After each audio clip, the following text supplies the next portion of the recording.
guys, dito naman kayo sa aking channel. Bago pala sa aking channel, huwag kalimutan na like, video, subscribe ka, at share mo sa mga social media friends mo para mag-interesado sila agad-agad na i-click ang aking video. So, ang itutulungan naman sa inyo ngayon ay kung paano mag-post ng picture sa YouTube. Kaya kung interesado ka, just keep on watching. Just see those sleigh bells jingling, ring, ting-a-ting-a-ting. I'm on to lovely weather for a sleigh ride together. Kayo sa inyong YouTube app. Click nyo ang plus button. Ayan.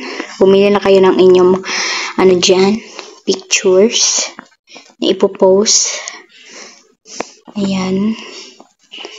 Pili-pili tayo.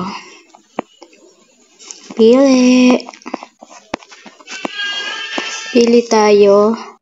Kunyari ito.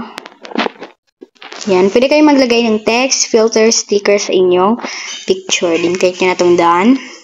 Then, maglagay-lagay kayo ng dyan, blah blah na captions, iba't ibang captions kung anong gusto nyong captions.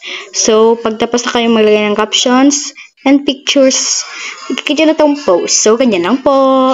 So, ganyan lang po mag-post ng pictures sa YouTube. At kung may natutunan kayo at nagustuhan mo itong video to, huwag mo kalimutan na like ang video to, subscribe ka at share mo sa mga social media posts mo para kung interesado sila agad-agad na i-click ang aking video. So, I am BG Abaka and peace out!